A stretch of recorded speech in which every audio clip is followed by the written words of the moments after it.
Afternoon. I'm good, man.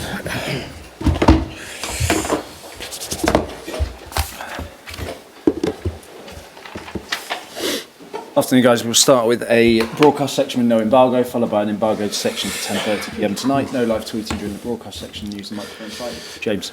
Hi, Ange. What's the latest with your injuries, please?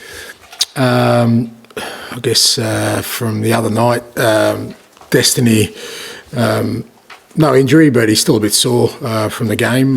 So not ruling him out, but we'll just see how he is, obviously, with the turnaround. Biss is obviously available after being suspended on the weekend, and I think everyone else says is. Do you know when Van der Ven might be back yet? Van der Ven, Romero, sort of still kind of chugging along. Look, I think both, to be fair, will be in the new year. When, again, not as significant injuries as last time with Mickey, but obviously with having a setback, medical team's just going to make sure he's right to go. So both of them sort of in the new year at some point. And Mikey Moore? Mikey's back training, so hopefully not too far away. I think the next cab's off the rank are kind of Mikey, Ben Davies potentially next week, and then Richarlison maybe first week of the new year. What's been the reaction since Sunday? Has there been a confidence boost, a notable change in mood with that victory? No, we were in good mood before then. Obviously, it was a great performance on, in the last game and on Sunday, and I was delighted with the way the lads handled everything. It was a tough week, with an away European fixture as well thrown in there. That was, tough on us physically, obviously, and the fact that we had so many players out. I think the way the players performed was outstanding. But mood's the same. Looking forward to a big game. And you focus now on the League Cup. How big a priority is this for you this season, and how good an opportunity is it for silverware, being just 2 games now from Wembley? Yeah, well, we got ourselves in that position, so we've earned that. And like you said, it's a big game, quarter-final of a cup competition, and looking forward to it. Should be a cracking night. Manchester United, there's a bit of noise around the club at the moment regarding Marcus Rashford. There's always noise about Man United, mate. Come on, where you been? Eh? But particularly, he's admitted he'd like a new challenge. I mean, what have you made of that, and how big a threat? Interest, don't care. No interest. He's a Man United player, very good player. They've got plenty of good players. But I manage my players, and I guess other managers will manage their own players. But in terms of Mark's situation, have no real desire to examine it any further. Okay, thank you. Thanks, bud. Ian. Hi, Ange, how are you? I'm good, bud. So you've reiterated many times, second season, trophy. Is this... I haven't reiterated many times. Yeah. But if you ask me a question, I'll answer it. So if you ask me 100 times, I'm going to answer it 100 times. But I'm not going to walking around with banners saying, I'll win things in my second year. But, ask me the question, I'll give you the answer, and it is what it is. Here's the question then. Now tell me, mate. Okay. You're so close if you win tomorrow night to getting your hands on a trophy. Can you almost feel like this game is the most important game of your season? No, I don't think quarterfinals is close. You get to a final, then you're close. There's still a fair bit of football to be played. All we can do is, be ready for tomorrow night. Like I said, good game. Big opponent.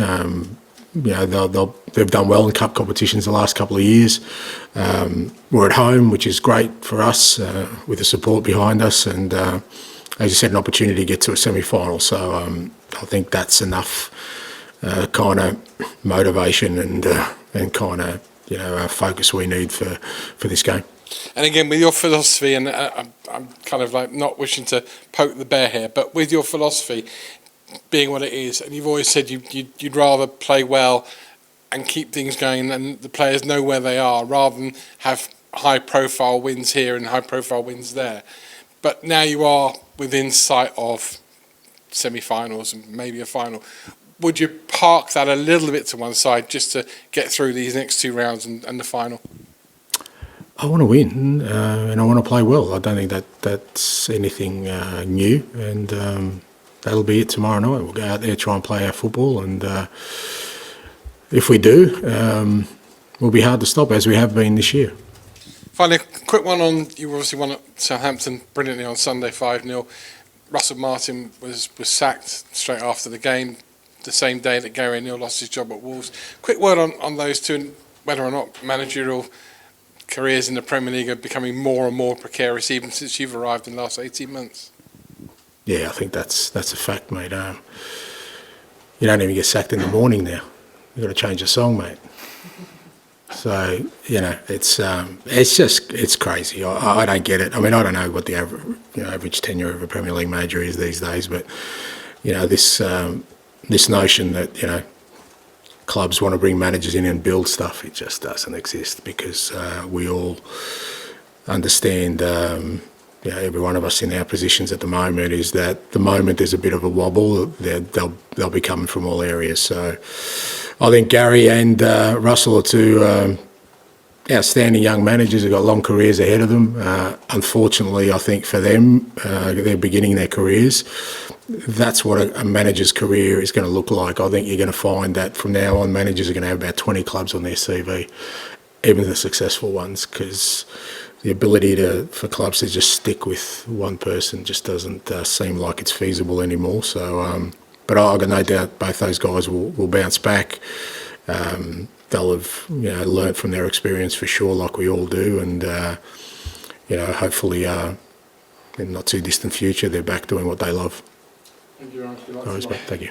Hi, Ange. Lucas Bergvall impressed in the number 6 role on Sunday at Southampton. You've got Yves Bissouma back tomorrow. Just how tough a decision is that for you in midfield? Well, it's good to have an option there. Lucas did fantastically well the other night, and he has done in the last 2 or 3 games he's played for us. He's really made an impact. But the other night I thought he was really good. You know, in the first half he kind of, you know, showed a real maturity playing that role, discipline, real quality as well. So it's good to have that option. You know, having Biss available is great as well. So I'll make a decision tomorrow. But yeah, at the same time, that was Lucas's first start for quite a while, and he did tire noticeably in the second half. So we'll just have to see how he's recovered from the game. Fraser Foster's done well in net since coming in. Just for you, just how good has he been between the sticks? Yeah, he's been great, and no surprise to me. You know, I put him in my Europa squad. That's how highly I rated him, mate.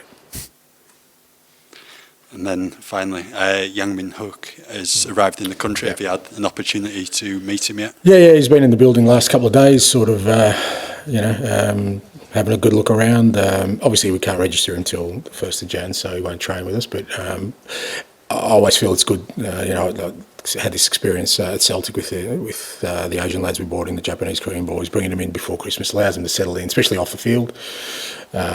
You know, and that way, by the time we get to register them in a couple of weeks, they're already settled and can train fully. So, but yeah, it's good to see him around. He's been obviously doing some English lessons, which is great. He's already sort of conversing, and yeah, great to have him in the building. Thanks, Ange. Thanks, bud. Pass to Jay, please. Hi, Ange. I just wanted to start by asking, how has Archie Gray adapted to being a centre-back, and are there any players who've helped him with that process? How do you think he's adapted, mate? Pretty well. Yeah, well, you're a fair judge then, mate. You don't need to ask me. He's done really well, and yeah, it's a credit to him, mate. He's like I said, you know, 18 years old, asked to play in a position he's probably never played before at, you know, the toughest competition in the world, plus in Europe, plus for multiple games. Because sometimes in a one-off you go, okay, you know, you can sort of fill in, but he hasn't missed a beat, and it's brilliant to watch. I think, you know, all the lads have obviously helped him in that sense. I mean, Radu is kind of the experienced one, so to speak, at the age of, you know, he's got Radu and Destiny, I think, at 22 either side of him. So, but that's where we're at the moment in terms of the squad, and I think all the young boys are kind of stepping up, and I just think that's super exciting that, you know, through a tough period for the club in terms of, you know, where we're at from a squad perspective, the young guys are shouldering a big part of the load. I think that's a brilliant thing for us, because once we get to the other side of this and hopefully get to some smoother waters, they're going to be so much better equipped for what's ahead. But yeah, Archie's done really well. His defending has been really solid. He's, you he still has, obviously he's got the quality on the ball as well, but just the way he's handled the fact that, we're asking him to do a really big job, like I said, and not just for a one-off game, I think he's handled it brilliantly. Just wanted to ask you about Jed Spence again. He's not played a lot of football, but started for the first time on Sunday. How's he feeling, and is he ready to potentially play a few more games and maybe even tomorrow night? Yeah, absolutely. No, Jed was, again, he was outstanding the other night. I said after the game, credit to the work the coaches have put into him and him, where, a guy who hasn't started for quite a while comes on and makes an impact. Again, it wasn't just about him sort of, filling a spot for us. He actually made an impact. I thought he was really good on the night. He obviously got tired, very tired in the second half, understandably so. But again, great for us to, in this period as well, to have somebody like him who's already kind of established player come in and help us. And he's recovered well from the game. He's obviously, like I said, he was tired, but I think he just felt really good that he could contribute and show what he can do. And look, I'm sure he'll get more opportunities. There were some chants aimed towards the board during Sunday's game. I'm not too sure if you heard of them. If you did, I just wanted to know what your reaction to them was. That's for the supporters, mate. It's not about. I've said it a million times. They have the right to express whatever they need to express, and but hopefully they got to enjoy the other night. It was a special performance by the lads, especially in that 45 minutes, and we're going to need them tomorrow night. I've spoken about sort of the atmosphere we got in Galatasaray and at Ibrox. I'd love that to be our atmosphere tomorrow night, because it'll certainly help us overcoming a tough opponent in a really big game. James. Hi, Ange. I know you're often reminded of the wait for a trophy here. But do you think United actually are quite a good example of how winning a domestic cup isn't a panacea sort of by itself? Yeah, I've said that before, and I guess it depends sort of which way you look at it. I always feel that, when you're building something, and certainly what my ambition is to build, a team and a club that has an opportunity for sustainable success, then no, just winning a trophy I don't think shows that you've done that. But it can help the cause for sure, because it allows you then to have belief in you having the ability to win things and create an environment that does bring trophies to the club. So it's not it's definitely something that can help with the process, but it's not. Just my belief, but I just don't think it's the be all and end all if all the other factors aren't aligned with it. And what are those factors? Those factors are how the team is performing across all competitions, how its squad is developing. Is it stable? Is it consistent? Is there growth there? So that when you win one trophy, you're then in a position to win a second trophy. But if you win one, but then you kind of fall off a cliff in everything else, then I don't think it's the way forward. What have you made of Ruben Amorim in terms of the impact he's had at United since he came in? Yeah, very seems to have kind of come in and made an impact straight away. And as I mentioned earlier, it's a club that's always going to have noise, mate. It's just that kind of football club, and I guess that's as big a challenge as the coaching challenge for anyone who takes over. But he's obviously tweaked the formation a little bit and sort of giving different players an opportunity. He probably wants to have a good look at everyone. And but as they showed on the weekend, very tough competitors still. And looking forward to meeting him and taking on the challenge tomorrow. And just finally, just on Rashford, I know you said you got sort of no interest in what he said, but he is a player who's been linked with Tottenham before. Is he somebody you might look at in January? Oh, mate, if I looked at everyone that we were linked to, I'd have no time to do anything else, to be honest. I've got other people to do that part of the process. And, for us, we've been pretty disciplined in terms of, what we're trying to build here, and we'll continue to be so. Is that a no? That side, mate, not on my radar. It's not, you can ask me about Marcus, but you can ask me about every Premier League footballer, and I'd going to say the same thing. Finish with George, please. Hi, Ange. You often talk about kind of when you've got the success to go back and look at the struggle before that. It kind of feels like this period has been part of the struggle with the injuries and the form. How kind of encouraged have you been by the green shoots kind of amidst that with the young players stepping up and Decky emerging as a leader and things like that? Yeah, well, I mean, that's kind of what, that's, as I said last week, I haven't lost any resolve or optimism about what we're building, because I do. I see plenty of growth in this group, and I guess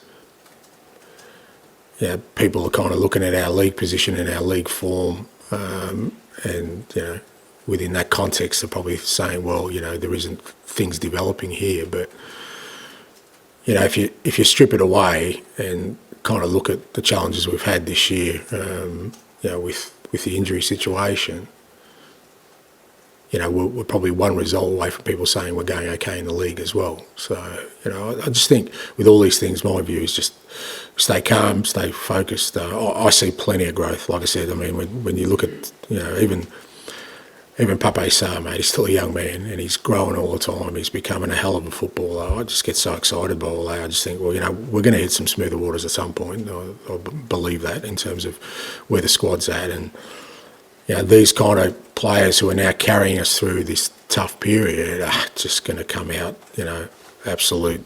You talk about mentality. They've got through that, not only got through it, but helped the club through it at such a young age. Anything they face after that is going to, they're going to be able to, crash through. So, for me, I certainly feel there's some real growth that has happened and is happening at the moment. And you mentioned the atmosphere there. The cup game against City was very good that night, wasn't it? I know it's kind of a cliche, but when it's a kind of a winner-takes-all match, how important do the fans become, especially sort of late on, I guess? Yeah, massively. Like I said, that night against City, it was a big game for us, and the whole atmosphere that night, the way we started the game, the way we played the whole night was.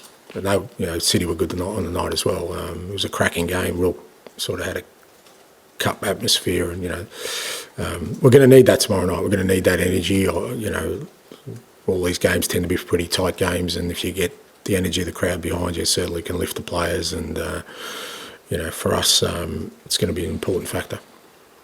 Okay, we'll end the broadcast section there. Move on to the